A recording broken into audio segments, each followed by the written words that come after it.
जाइए कि दोबारा सरकार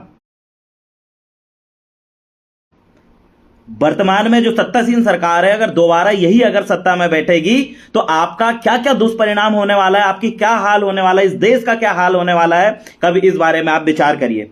वर्तमान में क्या चल रहा है, वर्तमान में जो सत्तासीन सरकार है वो एक धर्म को प्रमोट कर रही है, एक धर्म को आगे बढ़ाने का काम कर रही है। वर्तमान में जो सरकार बैठी हुई है वो पूंजीपतियों के फायदा पहुंचाने के लिए किसी भी हद तक आपको बर्बाद करने में कोई कसर नहीं छोड़ेगी। आप थोड़ा सा दिमाग लगाइए कि वर्तमान में जो सरकार है, सत्ता में जो सरकार बैठी हुई है, जिस इस देश का प्रधानमंत्री जिस सरकार का है, अगर वही सरकार दोबारा सत्ता में आई तो आपका, हमारा, इस देश के लोगों का किस कदर नुकसान होगा, इस बारे में थोड़ा सा आप विचार करें। इसको लेकर आज मैं अपना इस वीडियो को जारी कर रहा हूं। सभी साथियों तक इस वीडियो को पहुंचाएं, उनको बताएं कि दोबारा अगर सरकार बैठी तो आपका क्या हाल होने वाला। कुछ लोग चंद रुपया के चक्कर में, कुछ लोग जो है धर्म के चक्कर में कुछ भी करने के लिए तैयार। उन तमाम लोगों को मैं बताना चाहता हूं, याद रखना, जहां जहां जैसे तेलंगाना हो, कन्नड़ भाषा बोलने वाला क्षेत्र हो, उड़िया क्षेत्र जहां उड़ीसा भाषा बोली जाती है, जो अलग भाषी क्षेत्र जहां अलग संस्कृति जिंदा है, उन तमाम जगह पर जबरदस्ती उन संस्कृति को खत्म करने के लिए, उन भाषाओं को खत्म करने के लिए सत्तासीन सरकार वहां पर कूद पड़ी है। कहने का मतलब है, अगर दोबारा ये सरकार यही सत्ता में अगर बैठी तो एक धर्म का राष्ट्र यहां पर बन जाएगा। कोई दूसरा धर्म का व्यक्ति स्वतंत्र रूप से अपनी संस्कृति को नहीं मानेगा। एक धर्म का राष्ट्र बनना यानी कि आदिवासी मुक्त भारत होना। अगर दोबारा ये सरकार बनी तो आपके पास जंगल का एक हिस्सा नहीं बचेगा। अगर दोबारा ये सरकार अगर फिर से सत्ता में आई तो याद रखना, तुम्हारी राजनीति खत्म कर देंगे ये लोग, चुनाव नहीं होने देंगे। क्योंकि आज भी छात्र संघ चुनाव कॉलेजों में क्यों नहीं हुए भाई? मध्य प्रदेश के अंदर आप देखिए छात्र संघ चुनाव क्यों नहीं हुए। आपने देखा पंचायत चुनाव कितने लेट हुए हैं। एक सरपंच, इस बार सरपंच जो 8 साल सरपंच, 7 साल सरपंच रहा, जबकि 5 साल सरपंचाई होती है, 5 वर्ष उनका कार्यकाल रहता है, लेकिन अभी आप देखेंगे 8-8 साल तक सरपंच रहा है। मतलब आने वाले समय में दोबारा अगर ये सरकार फिर से सत्ता में आई तो आने वाले समय में मैं आपको बता दूं, चुनाव भी नहीं होने देंगे ये लोग। किस कदर मनुस्मृति यहां पर भारी होने वाली। एक धर्म के लोग, एक राष्ट्र की मानसिकता रखने वाले लोग, जो हिटलरवादी लोग हैं, वो इस देश को बर्बाद कर देंगे अगर दोबारा सरकार वही सत्ता में आई तो। क्योंकि आज जो आदिवासी भाई लोग हैं, आप इस बात को सोचिए, सिविल जज की जो वैकेंसी निकाली थी मध्य प्रदेश के अंदर, ये लोग किसी भी हद तक खत्म कर देंगे। हमारे लोगों को सरकारी नौकरी, सुप्रीम कोर्ट के जज हमारे लोग जो बनना चिन्ह नहीं बनने दिए। हमारे लोगों की कितनी सारी लाखों बैकलॉग पदों में वैकेंसी इन्होंने खा गए। हमारे लोगों को जंगल से ये लोग भगा रहे हैं। आज वर्तमान में पूरी जो आंगनवाड़ी की सहायक कार्यकर्ता मैडम लोग वो आंदोलन पे बैठने पे आज मजबूर है। किसान आज आंदोलन कर रहा है। मैं आपको ये फुल्ली चेतावनी के रूप में या जानकारी के रूप में इस बात को आप दिमाग में उतार लीजिए साथियों, कि दोबारा सरकार फिर से सत्ता में आई तो ये देश एक धार्मिक राष्ट्र हो जाएगा और उसमें ना आपकी संस्कृति जिंदा रहेगी, ना आपकी भाषा जिंदा रहेगी, ना आपके अधिकार जिंदा रहेंगे। आप अधिकारों का जो कटोरा है, जो गुलाब जामुन लेके बैठे रहेंगे। खासकर मेरे उन तमाम भाइयों से कहना चाहता हूं, आदिवासी साथियों से मैं कहना चाहता हूं, हमारे एससी के साथियों से कहना चाहता हूं, आरक्षण को खत्म ये सीधे नहीं कर सकते। तो उन्होंने क्या कर दिया, प्राइवेटाइजेशन कर दिया, आरक्षण की वाट लग गई। अब किसके लिए आप बैठे हैं? मतलब आपके पूरे अधिकार बचेंगे ही नहीं। और कुछ ऐसे बेवकूफ लोग हैं जो इस सरकार को दोबारा बनाने के लिए उनसे हाथ मिलाने को तैयार है। अरे धिक्कार है तुम्हारी राजनीति पे। दोबारा अगर ये सरकार अगर फिर से अगर बनी ना तो ना आप चुनाव लड़ पाएंगे, ना आपकी चुनावी नेतागिरी चल पाएगी जीवन में, ना आपके कोई अधिकार मिलने वाले। क्या करे इनने? 5वीं अनुसूची, पैसा कानून की हम लोग शुरू से बात कर रहे हैं। क्या हाल हुआ 5वीं अनुसूची का? मिला पैसा कानून का? काला कुत्ता भी पैसा कानून के अधिकार को नहीं मान रहा है। आपके क्षेत्र में आप जाइए, वहां बोलिए एसडीएम तहसीलदार को कि पैसा कानून का ये अधिकार है, ये प्रस्ताव ने पास किया, मानिए उसको। अरे भगा दे रहा है होलकार के, काई का अधिकार। मैं बता रहा हूं, आपकी 5वीं अनुसूची, आपका पैसा कानून, आपके एक भी अधिकार को सत्तासीन सरकार मानने को तैयार नहीं है। और अगर वो लागू भी करेगी तो ऐसी हालात में लागू करेगी, इस कदर उसको गिरा के लागू करेगी कि आपका कोई फायदा नहीं होने वाला। ना आपकी भाषा को रजिस्ट्रेशन होने वाला है, ना आपकी संस्कृति को वो कुछ मिलने वाला है। क्योंकि जबरदस्ती हमें, इस देश के मूल मालिकों को ये लोग वनवासी कहकर, और जबरदस्ती इस देश के मूल मालिकों को ये लोग जनजाति कहकर लगातार वर्ग लाने का काम कर रहे हैं। छिंदवाड़ा में यही हुआ है।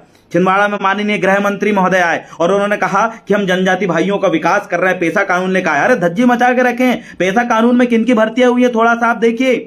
वही लोग जो सत्तासीन सरकार के चापलूसी करते हैं, उन लोगों की भर्ती इन्होंने उसमें आउटसोर्सिंग भर्ती करी है। आउटसोर्सिंग भर्ती में पूरे कार्यकर्ताओं को इन्होंने 40-40 हजार की नौकरी दी है, पैसा कोऑर्डिनेटर की 40 हजार बहुत मायने रखता है। अभी पटवारी की नौकरी के लिए 15-15 लाख रुपए में सेटिंग होने लगा, खुलेआम न्यूज़पेपर में आ रहा है। क्या हाल हो गया है भाई, 12वीं के पेपर लीक हो रहे हैं, जितने पेपर है वो पहले लीक हो रहे हैं। पहले पेपर छपते थे उसके बाद लीक होते थे, या पहले लीक होते उसके बाद पेपर छप रहा है। ये हाल है इस देश में। अब सोच के देखिए, दोबारा वही लोग अगर सत्ता में आए तो क्या हाल होना है। इसीलिए वर्तमान में हमारा, आपका और हम सबका एक ही कदम रहना चाहिए कि सरकार दोबारा सत्ता में ना बैठे, क्योंकि ये दोबारा सत्ता में बैठी तो आप देख सकते हैं दिल्ली के शिक्षा मंत्री, स्वास्थ्य मंत्री जैसे लोगों को ये एक जो आरोप सिद्ध तक नहीं हुआ उसमें भी ये जेल में डाल देंगे। तो आप और हम किस खेत की मूली हैं भैया। आप हमको तो कभी भी कोई भी मामला डाल के अंदर भर देंगे ये लोग। अभी संविधान की वाट लग चुकी है, संविधान की न्यायिक तंत्र में आपको प्रवेश होने से इन लोग रोक रहे हैं। मेरा ये मानना है, क्या मानसिकता लेके आज हमारे कुछ लोग इनके आज भी चटुकारी कर रहे हैं। क्या मानसिकता लेके कुछ लोग चंद विधायक बनने के लिए, सत्तासीन सरकार जो उन्हीं की कौम को बर्बाद करने के लिए कोई कसर नहीं छोड़ रही, उनसे हाथ मिलाने के लिए हाथ मिला रहे हैं। किस उद्देश्य से मिला रहे हैं मेरे को समझ में ये नहीं आता भाई। आपके हक अधिकार से लेकर, जल जंगल जमीन से लेकर, आपकी नौकरी से लेकर, आपकी खेती किसानी के तमाम अधिकार से लेकर सब कुछ खत्म इन्होंने कर दिया है। और आने वाले समय में ये राजनीति में चुनाव तक नहीं होने देंगे। चुनाव आयोग तक इनके हाथ में, मीडिया इनके हाथ में, पुलिस विभाग इनके हाथ में, न्यायिक तंत्र इनके हाथ में। अरे किस गंदी मानसिकता को लेकर लोग काम कर रहे हैं, मुझे ये समझ में नहीं आता। ऐसे लोगों को उखाड़ के फेंकना ही हमारा मकसद होना चाहिए, और उनको उखाड़ के फेंकने के लिए जो करना पड़े सबको करना चाहिए। लेकिन लोग तो भैया बड़े देशभक्त और महान बन के बैठे हैं। अरे नहीं, आज भी मैंने देखा है यहां पर, अरे जिनका पूरा क्षेत्र डूब रहा है, छिंदवाड़ा में 500 से ज्यादा गांव डूब रहे हैं संगम 1 संगम 2 सिंचाई परियोजना के नाम पे। वही क्षेत्र के लोग, आज मैंने वहां माननीय गृह मंत्री के कार्यक्रम में ताली बजाते हुए उनको मैंने देखा। अरे जिनको वो बर्बाद कर रहे हैं, जिन 5वीं अनुसूचित क्षेत्र के लोगों को उन्होंने अधिकार नहीं दिए, 5वीं अनुसूचित क्षेत्र को कम कर दिया गया, उसको खत्म करने के लिए उसके नियम कानून को भंग कर दिया गया। लोकल स्तर पे लाके लागू किए, बिल्कुल खत्म हालत में लागू, जिस पैसा कानून को लागू किए उस क्षेत्र के लोग भी आके वहां ताली बजा रहे हैं। मुझे समझ में नहीं आता कि हम काम कर रहे हैं तो किसके लिए कर रहे हैं भाई। हमारे लोगों को घर घर जा जाके, गांव गांव जा जाके इस बात को समझाना पड़ेगा कि किसी भी हालात में इस लोकतंत्र को अगर जिंदा रखना है तो सत्तासीन सरकार को पुनः सरकार में आने से रोकना पड़ेगा। अगर आप नहीं रोक पाए तो आपने जो जो लाइफ में सोचे होंगे वो आपको कुछ नहीं मिलने वाला। साथियों याद रखना, वर्णवादी व्यवस्था में शूद्रों का जो स्थान होता है वो स्थान आने में 2024 के बाद वो स्थान आने में ज्यादा समय नहीं लगेगा। वो देश बनाने में इस समय ज्यादा समय नहीं लगे, क्योंकि धीरेन्द्र शास्त्री जैसे बाबा, जैसे कई बाबा और पनप गए हैं जो भी लिखने लगे हैं। ऐसे लोगों को मीडिया सपोर्ट कर रही, नेता सपोर्ट कर रहे हैं, कुछ नहीं होने वाला। यहां पर आके छिंदवाड़ा जिले में आके आप देखिए, माननीय नेतागण ये बोल रहे हैं कि ये लो हम फलाने स्थान पे जा रहे हैं। अरे ये नहीं बोलेंगे कि छिंदवाड़ा जिला में जो माचावरा डैम से मैं भी विस्थापित हूं, उनकी हालात क्या हुई है। पूरे दारू पी के और अधिकतर लोगों की जमीन छिन गई, कई लोगों को पैसा डूब गए। वो माचागोरा डैम के लोगों के ये बोल रहे हैं कि हमने बनाया, बर्बाद हो गए विस्थापित होकर वहां आदिवासी, उसके बारे में कोई ख्याल इनका नहीं आएगा। छिंदवाड़ा जिले में भारिया प्रोजेक्ट के नाम पर करोड़ों अरबों रुपए लाए, वो आज भी भारिया समुदाय वहीं के वहीं है, उनके बारे में कोई प्लानिंग नहीं है। अरे बर्बाद करने में कोई कसर नहीं छोड़ी है। इसलिए वर्तमान समय में सभी लोगों को एक साथ बैठकर, एक मंच में बैठकर ये प्लानिंग करना चाहिए कि कैसे संविधान विरोधी, कैसे लोकतंत्र विरोधी, कैसे इस देश के आदिवासी विरोधी सरकार को कैसे उखाड़ के फेंकें, इस बारे में विचार करना चाहिए। लेकिन मुझे बहुत दुख होता है कि कुछ युवा जिनके दिमाग में वेस ही क्लियर नहीं है, वो आदिवासी विरोधी, संविधान विरोधी पार्टियों के सपोर्ट में आज भी बैठे हुए हैं। उनके नेता आज भी उनकी चटुकारिता कर रहे हैं चंद रुपये के चक्कर में। ये पैसा ज्यादा दिन तक काम नहीं आएंगे। जिस दिन तुम्हारे हाथ से जमीन छिन जाएगी, जिस दिन तुम्हारे हाथ से रोजगार छिन जाएगा, तो उस दिन दारू पीते हुए एक सड़क में बैठे रहेंगे, पीने के लिए पैसा भी नहीं बचेंगे। वो हालत लाने में कोई कसर नहीं छोड़ रहा है। आज आपको और हमें 2 वक्त की सिर्फ रोटी कमाने के लिए हम काम करें, इस हालत में इन्होंने छोड़ दिया। हम कोई काम करने के इन्होंने लायक नहीं बचने दिए। अगर कोई व्यक्ति काम भी करता है तो किसी ना किसी तरीके से उसको गिराने का काम करते हैं। याद रखना साथियों, संविधान विरोधी दल अगर दोबारा फिर से सत्ता में बैठा तो आपकी, हमारी और इस देश की बर्बादी करने में ज्यादा समय नहीं लगेगा। इस बारे में आपको विचार करना चाहिए। यह हाल है साथियों।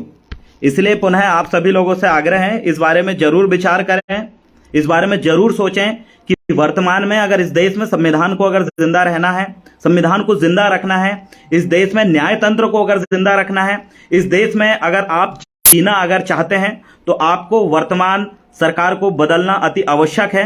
क्योंकि पूंजीवादी मानसिकता पूरी की पूरी घेर चुकी है। पूंजीवादी मानसिकता इस देश का प्राकृतिक संतुलन को लेकर और इस देश की जनता को लेकर बिल्कुल भी सोचने के लिए तनिक भी जोर नहीं लगा रहा है। इसीलिए आइए एक कदम बढ़ाएं, इस बारे में विचार करें कि हिटलरवादी मानसिकता की सरकार को बदलने के लिए आपकी और हमारी क्या कोशिशें हो सकती हैं, आपकी और हमारी क्या सोच हो सकती है, आपके और हमारे द्वारा किए गए कौन कौन से काम हो सकते हैं जिससे हम वर्तमान समय में संविधान को बचा पाएंगे, हमारी रूढ़ी परंपरा को बचा पाएंगे, हमारी जल जंगल जमीन को बचा पाएंगे। इसमें आप और हमें ही कदम बढ़ाना पड़ेगा। लेकिन जहां तक कि जितना हो सके हमें इस मनुवादी और हिटलरवादी पूंजीवादी सरकार के खिलाफ अपने अपने क्षेत्र में एक मुहिम चलाना पड़ेगा। क्योंकि ये मुहिम अगर नहीं चलाओगे तो गुलामी आपको मुबारक हो। हम गुलामी करते हुए अपने जीवन को नहीं बिताना चाहते। हम आजाद परिंदे थे, आजाद रहेंगे और आगे बढ़ते रहेंगे, लेकिन सत्ता में संविधान विरोधी ताकतों को नहीं बैठने देंगे, नहीं पनपने देंगे। भले ही उन्होंने पुलिस व्यवस्था को खरीद लिया हो, भले ही उन्होंने न्याय तंत्र में कब्जा कर लिया हो, भले ही उन्होंने पूरी सैन्य शक्ति को कब्जा कर लिया हो, भले ही उन्होंने पूरा का पूरा सुप्रीम कोर्ट हाई कोर्ट के अपने कब्जे में कर लिया हो, लेकिन हम झुकने वाले लोग नहीं हैं। जब हम अंग्रेजों को झुका सकते हैं, जब हम अंग्रेजों को इस देश से भगा सकते हैं, तो हिटलरवादी मानसिकता के लोगों को सबक सिखाने की भी हम पे हिम्मत है। और हमारे अंदर उन पुरखाओं का खून बह रहा है जिन्होंने कभी भी गुलामी स्वीकार नहीं करी। इसलिए आप सभी को यही निवेदन और रिक्वेस्ट करता हूं कि हिटलरवादी मानसिकता की सरकार को, संविधान विरोधी सरकार को इस सत्ता से उखाड़ने के लिए ही अपना मतदान करें। इस सत्ता को बाहर भगाने के लिए, इन फर्जी नेताओं को उनकी औकात याद दिलाने के लिए आपको अपने कदम बढ़ाना पड़ेगा। अन्यथा इस देश में गुलामी चरम सीमा पे पुनः वैसे ही व्यवस्थित होगी, वैसे ही वर्ण व्यवस्था में आप और हमारे जैसे लोग जूझने वाले हैं जिन्होंने कभी जीवन में सोचा नहीं था। इसलिए आपसे वीडियो के अंत में मैं यही रिक्वेस्ट करता हूं कि थोड़ा सोचें, समझें और विचार करें इस बात।